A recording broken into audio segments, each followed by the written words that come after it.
announcement by Zara Sultana last night that she's left the Labour Party.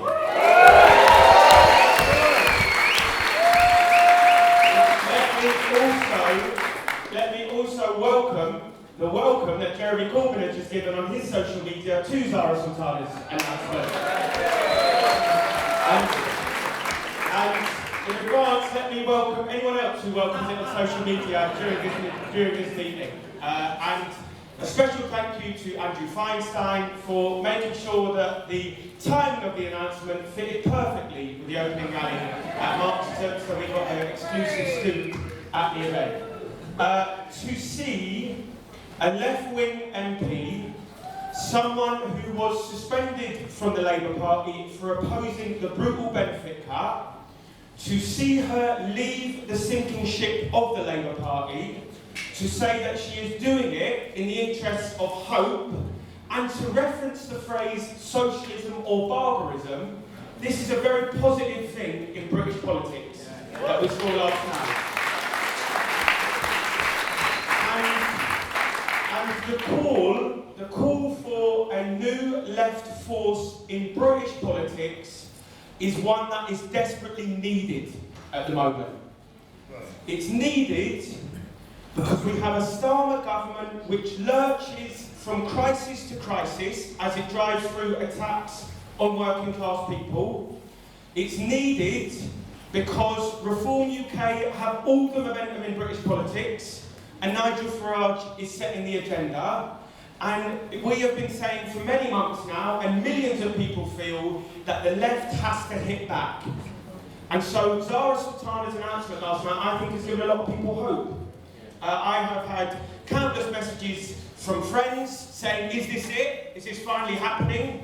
And people, I think there's millions of people around the country who welcome the call and have responded to it. And I do think that although the call itself is quite unclear, it's a good tweet on social media, but you click on the join thing and it takes you to Zara Sultana's personal mailing list, so it's not quite clear if the party or formation or whatever it is ready or not. What would be the wrong response is to start with, here are the 10 problems that we might have with this thing. It would be wrong to say, and to start this discussion with, these are the 10 ways it could go wrong. Let's start with a positive vision about what this thing could be and what it needs to be. This new force in politics that people are talking about, it could be a force which means that the inspiring movement around Palestine, the support for Palestine action against repression, the anger that people feel about the genocide, it could be that that is now given a voice in Parliament and in councils around the country. That would be a brilliant thing. This new force could be absolutely uncompromising on the question of racism. It could call out Farage and racist Reform UK councillors and MPs, and it could put people on the streets against the far right when they mobilise. And, on top of that, it could be a force which mobilises people for the struggles of working class people around this country. If this force or formation had existed last week, my guess is, by the way, that when you are able to actually formally join it, whatever it may be, that something like 100,000 people might join it. It might be that big, right? If an organisation of that size existed last week and said that for the disabled people against cuts, Day of Action around the benefit cuts, we are going to call protests around this country, in every town and city, it could be massive. In other words, what I'm trying to argue here is that we have an opportunity to make the case that whatever is about to emerge can be an insurgent force in British politics. It can be an insurgent force which mobilises people and is a megaphone for those mobilisations in Parliament, in councils around the country and elsewhere. And the reason it's so important, that this force needs to be insurgent, is because the crisis of British politics is incredibly deep at the moment. And what I want to try and do in the time I have is I want to try and lay out what kind of strategy the left needs, and start a discussion with everyone in the room here today, what kind of strategy the left needs to respond to the deep crisis of British politics and to build a bigger fighting left that can shape that response. And if you want the illustration of the scale of the crisis of British politics, you get that illustration in 2 words: Keir Starmer. Today is today's the 4th of July. It is, isn't it? So a year on from the election. How is Starmer celebrating his year anniversary? At the weekend, the crowd at Glastonbury, 40,000 strong, and I was in that crowd for work reasons, of course. I was in that crowd, and if it had been on the main stage, it would have been 120,000 strong. They chant "Fuck Keir Starmer." Everyone's singing it. You then move to Wednesday, and he celebrates it with his Chancellor crying at Prime Minister's questions. I read this morning that in response to the Bob Vylan set, the BBC have said they will no longer broadcast live high-risk events. So presumably they'll no longer be broadcasting live Prime Minister's questions with Rachel Reeves behind him. He celebrates with that scene in Westminster, and he also celebrates with record levels of unpopularity. I remember this government came in with only 1 in 5 eligible voters voting for it. That has declined dramatically in his first year. And what I think is important to grasp here is that this isn't down to the personalities of Starmer's government. Now, it's quite tempting to blame the personalities when you look at who the personalities are in Starmer's government. People like Morgan McSweeney and the rest of them. But what I think is important to grasp is that the difficulties Starmer faces are a symptom of how Labour is struggling and holding on for dear life to manage the crises that are rocking British politics. What do I mean by that? It seems to me that despite all the U-turns that we've seen over the last few weeks, the Labour government is going to pursue a course of getting nastier. Remember, the benefit cut defeat means there's a massive black hole they now have to fill when it comes to the October budget, and there'll be more attacks down the line. But that also, the only way Starmer thinks he can go is to shift rightwards. Why do I say that? I say that for 2 reasons. The first is that if you look at the crisis in society, if you look at the poverty, the inequality, the housing crisis, the NHS and all the rest of it, because Starmer is unable to articulate a class response that blames the rich, the privateers, the neoliberal agenda, because he's unable to do that, because of the wing of the Labour Party that he represents, he looks to other solutions, such as hardening his rhetoric on immigration, such as blaming migrants, or blaming those on benefits. And if you look at what Starmer's goal is, he is caught between trying to prop up the neoliberal centre on the one hand, but on the other hand, he sees that neoliberal centre crumbling all around him. So the dominant political force, the US under Trump, is pushing forward a much harder neoliberalism on steroids in terms of economic policy, mixed with right-wing racism and transphobia, and then quite hard authoritarianism, the cracking down of the state.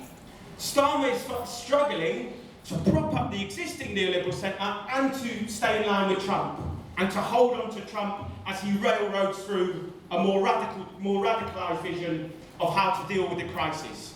And therefore you get this government which has a very low mandate, but is flailing all over the place to be ideologically coherent and to be able to offer anything to working class people. And the reason I go through all of that is to recognise that what we don't just face here is a clash of personalities or a problem with personnel at the top, although it is a particularly useless personnel we have at the moment. But what we are witnessing is a deep crisis of the system and an inability of the British ruling class to find a coherent strategy to deal with it. And in that sense, it's much closer, I think, to what Gramsci talked about being a more organic crisis of society, both political, societal, economic, and all the rest of it. And Gramsci talked about how, in these moments, it can feel like the ruling class hegemony has a much less strong grip than it does in times of normal capitalist rule. And it's important to grasp that Gramsci argued this doesn't necessarily mean that we're going to see an immediate overthrow of the ruling class, but we're in a period where there's morbid symptoms that appear. And you couldn't get a more morbid symptom in British politics than Nigel Farage, to be honest. This, I think, we begin to grow a bit used to on the left, haven't we, about talking about the rise of reform. But if you put yourself at Marxism Festival last year, we were shocked, weren't we, at the entry of 5 MPs for the first time in British politics from a far-right party into Parliament. Think about what they've done since then. They've gone through the barrier of 200,000 members. They have picked up 841 councillors. They now run 12 councils across Britain, have 2 mayors elected, and in most opinion polls are touching 30%. This is a far-right party in Reform UK. And in that sense, British politics is much more mirroring what's happened around Europe, where you find that very solid political forces, for example, like the Conservative Party, which it's hard to say at the moment, but remember, for the last 200-300 years has been the most successful ruling class party in Europe, if not the world, but is now pretty much irrelevant for most people. You see political forces like that wiped out, and you also see far-right forces springing from, being on 5-6% a few years ago, suddenly up to 25 to 30% in the polls. And therefore, what I want to do in this meeting then, is I want to think about, given the depth of that crisis that I've just talked about, given the need that really we have to fight on 2 big fronts politically, which is to stop Nigel Farage, but also to fight Starmer and build a left alternative, what does that mean for the left today? And I want to argue that the discussion which is taking place around the country, and will be taking place tomorrow when Jeremy joins us for the lunchtime rally, about what left alternative might emerge, I think it's important we have that discussion as arguing that there needs to be a package that the left puts forward in terms of how we respond at the moment. And the first thing I want to say that needs to be part of that package is I want to say that faced with the rise of reform that I just talked about, I want to argue that anti-racism is a crucial part of that package which we cannot drop for a moment.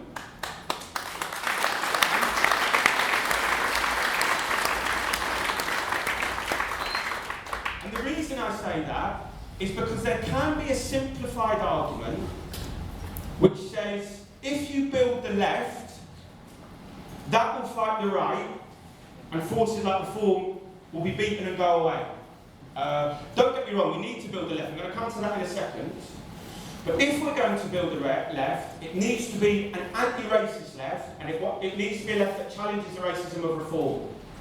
Because you do hear the argument that reform are winning our people, the people the left should be talking to, and therefore all we need to do is get to those people and put a left-wing vision around the housing crisis, the NHS or whatever, and we'll win them away from reform.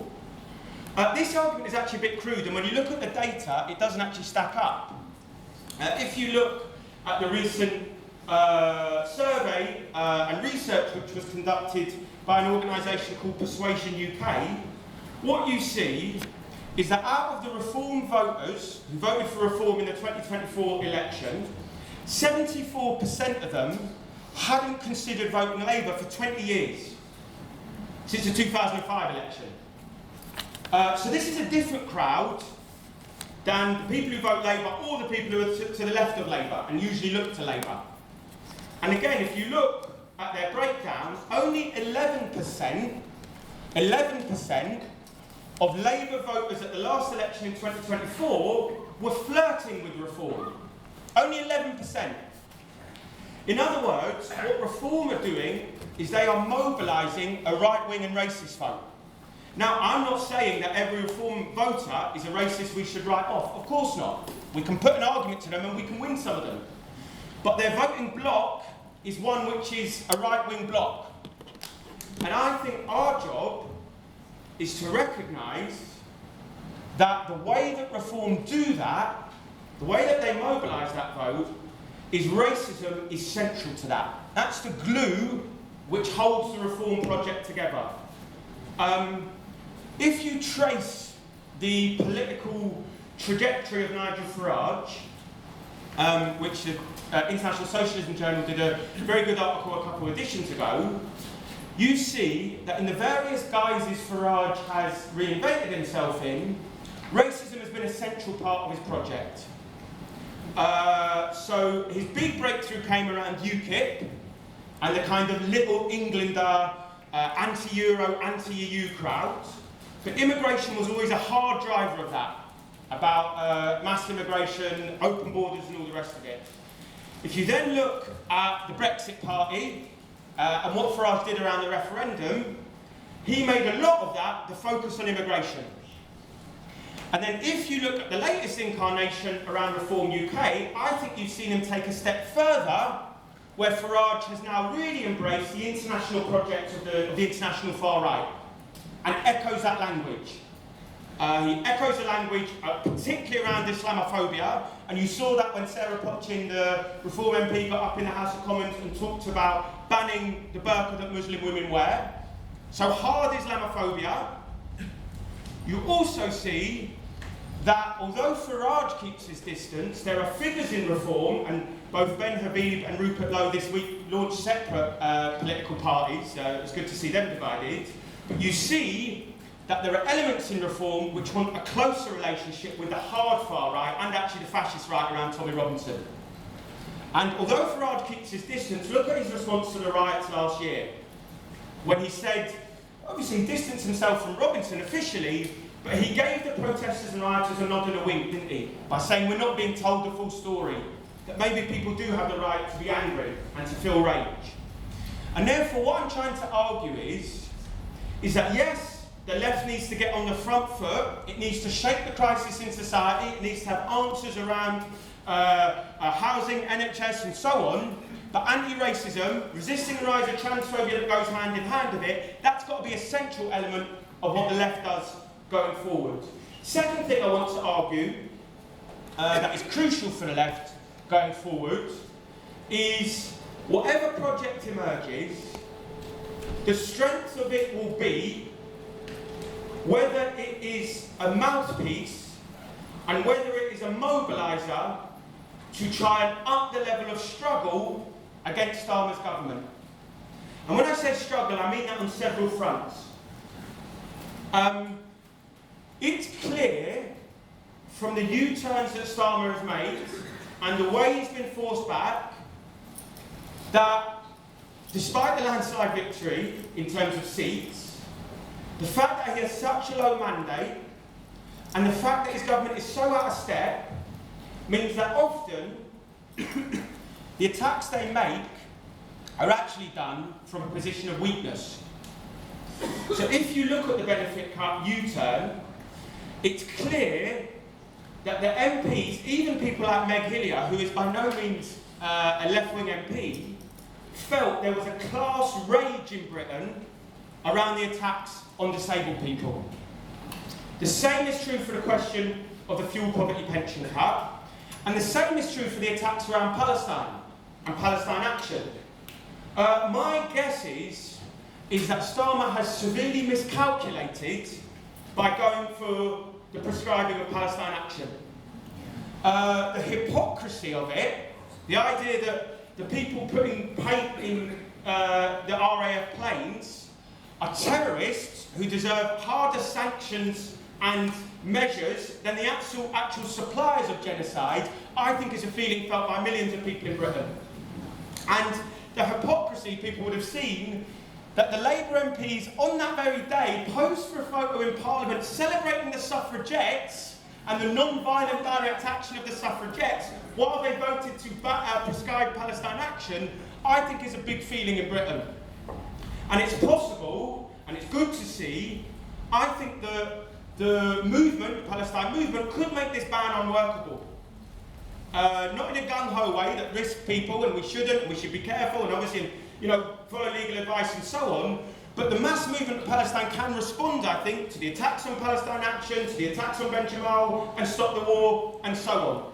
And what I'm arguing here, therefore, is the question of how it is that we ramp up that feeling of resistance in Britain to say that the benefit cut vote shows that they're on the back foot, so does the fuel poverty stuff, so does the mood around Palestine, whether it's Palestine Action, Glastonbury, kneecap, and the rest of it. If those things are upped, this is a government that can be beaten on several measures, to be honest. And we don't just have to wait till 2029 or May 2026 in some council elections. There are victories we can win here and now.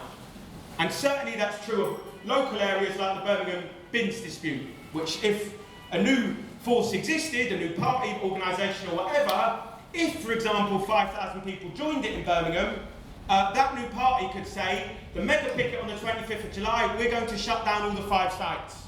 And we're going to fight to make the Birmingham bin workers beat this Labour Council. So upping the level of struggle, I think, is a crucial element that the left has to think about in whatever project emerges. Third element of the package I want to talk about then is about what happens electorally. It's clear that given the way the announcement by Zara Sultana was made, and given Corbyn's thing that he's put on social media today, it's clear that for a year now, and we know this has been happening, there has been various backroom discussions and negotiations going on. Now is the time, I think, to get these out of the backroom discussions. There is a mood around Britain felt by big numbers of people to say that there needs to be a left alternative.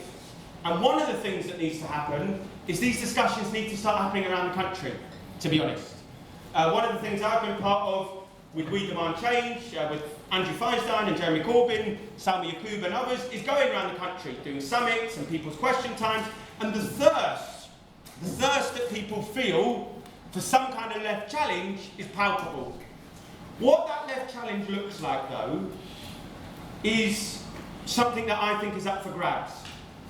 And it's clear, Andrew Feinstein said last night, that Zara Sultana's announcement, the plan for the founding Congress, might be to have it next summer, to wait 12 months. This would be a mistake in my view.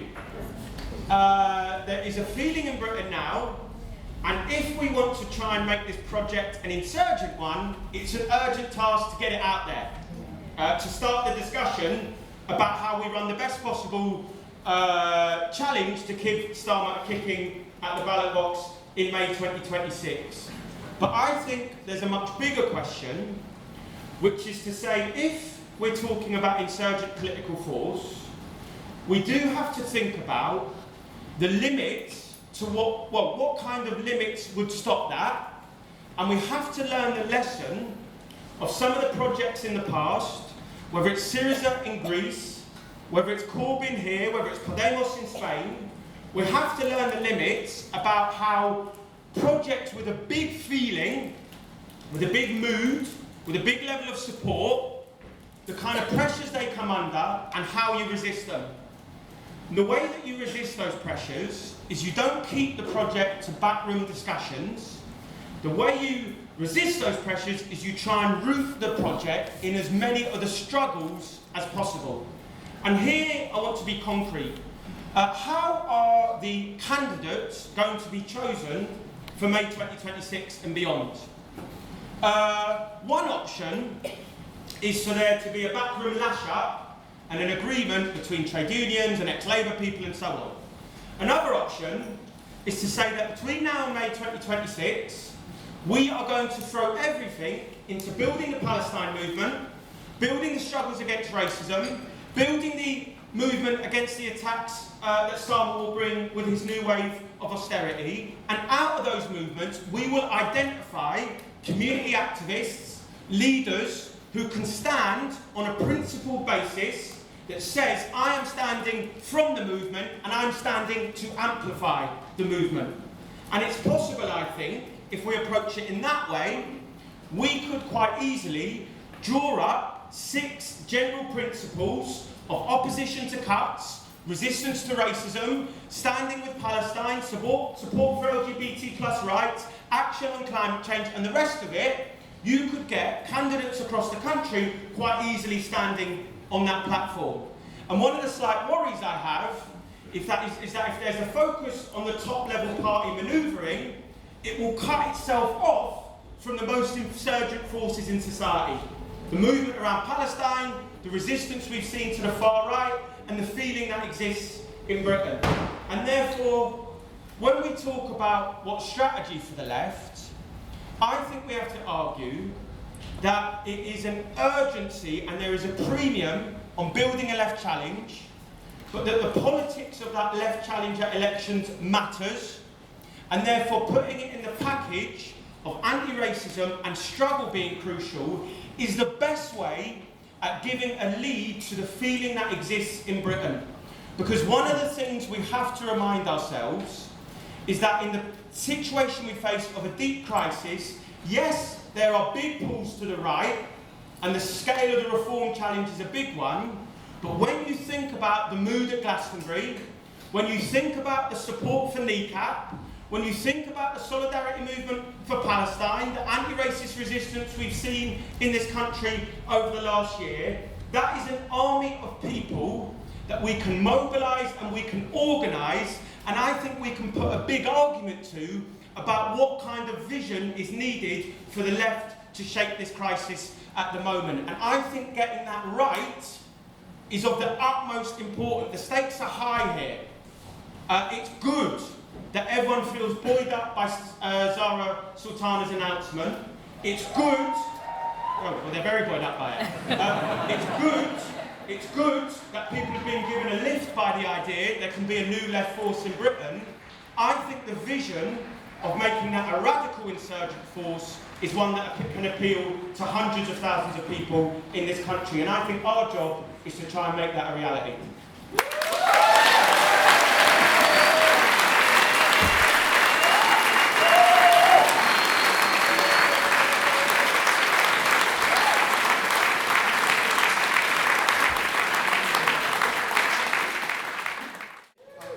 Well, look, thanks to everyone who spoke. Inevitably, a lot of the discussion centred on the question of elections and what may or may not emerge. And we are in a bit of a grey area, aren't we? Because despite the announcement, it's actually not quite clear what is yet coming. What will it be? What will be the structure? What will be the democratic processes? Is it a full party? Is it a loose alliance, etc.? And I think it's good not to get caught up in those questions. I do want to start then by going back to the ABCs of how revolutionaries approach elections, because the comrade who asked this question, I think it's right to think about this. And in all the excitement about the idea we might kick Starmer at the ballot box, we have to try and approach it with the politics and theory of how the revolutionary left has approached this question over time. The basics are this. Over the last 150 or 200 years of working class struggle, the Marxist tradition has been one which has said that our real power doesn't lie in Parliament, it doesn't lie in capturing the state, it lies in movements from below in struggles, in campaigns, and that the high points of human history, the Russian Revolution, the Spanish Revolution, and all the rest of it, have given a glimpse about how ordinary people, not people elected, but ordinary people, through their own struggles, can change the world. That's our vision about how change comes about. That is a fundamentally different vision of people like Jeremy Corbyn and Zara Sultana. They're very good friends of ours. It's very good Jeremy's coming tomorrow. We've invited Zara, but that's a different vision than they have. And we can work with them in lots of struggles, anti-racism, Palestine, etc., but it is a different vision. Number two about our approach to elections is that we do not think that you take a righteous position of saying elections don't matter and we're going to boycott them.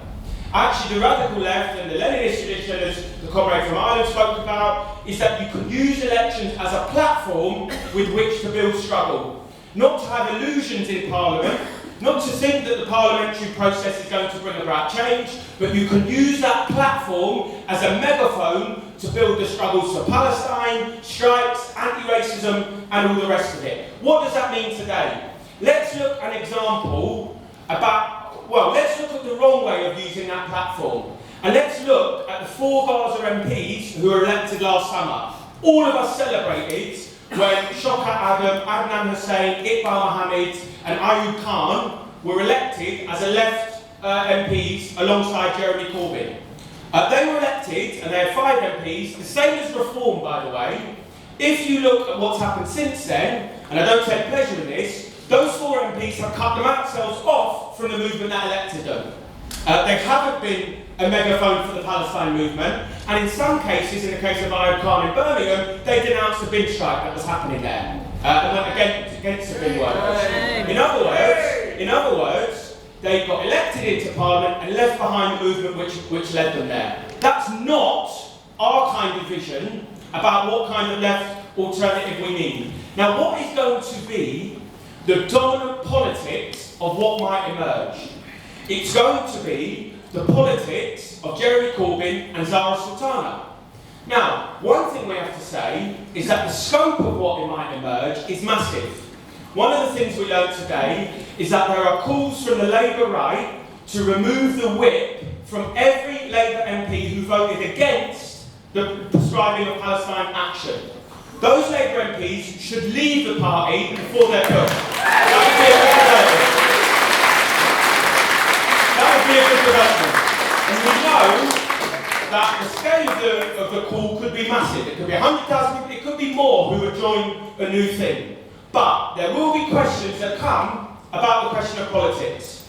You see, there is a dominant politics from sections of the trade unions and from sections of the left of the Labour Party that you don't take on reform by talking about their racism, that you talk about bread and butter issues. Yes, let's call Nigel Farage out as a millionaire. Yes, let's call him out as a privatiser of the NHS. Yes, let's call him out as a private schoolboy. But let's call him out as a racist as well. Yeah. And the new part, whatever emerges, there will be an argument. Do you take a leaflet to somewhere like Doncaster where you're standing? Do you take a leaflet that says refugees are not to blame? Do you put on your leaflet that refugees are welcome here? Do you say that trans rights are human rights? These will be questions. And there will be a big pressure from those at the top of the party and the dominant politics to put those questions aside. Focus on bread and butter issues. Don't raise the divisive ones. Will the new party stand with Palestine action after the ban? These are all questions which we'll have to debate. My view is that we should recognise that might be the dominant politics, but I think the role of the people in this room, of the radical left and the revolutionaries, is to try and be in the room to put a different argument, and to put the argument around struggle. That's what I see our role as trying to do. And I think, therefore, to do that, we have to grasp what I started with, which is the bigger picture about the crisis in society and the potential audience. You see, when I think, where has been the most important place for revolutionaries to be over the last year in British politics? I have to say, it's not in the endless backroom discussions with Andrew Feinstein, Jeremy Corbyn and all the rest of them. That's not the place to be. The place to have been over the last year is in the Palestine movement. One of the most important things the revolutionary left have pulled off last year is the anti-racist response to the far-right riots in August. Those are the things that have helped shift British politics the most, and those are the things that I think have created an audience we now have of people who are desperate for some kind of alternative. The 10% in the poll that was mentioned who would vote for a Corbyn-led party tomorrow. This is an audience of people which I think we should recognise. There will be contestation about what it looks like. There will be a debate about how radical and insurgent it is. But our role is we have to be part of that debate. We have to be in the room, taking part in the debate, welcoming the break from Labour, and saying there is an opportunity here to build an insurgent force in politics that we so badly need. My final point is this. All of this strengthens the case to have a network of revolutionary socialists who are confident in the theory, articulate in the politics, and crucially are rooted in the struggles that we're talking about to try and make that case and to try and shape what might emerge. If you agree with that vision, join the Socialist Workers' Party because the opportunities are big, but the stakes are even higher.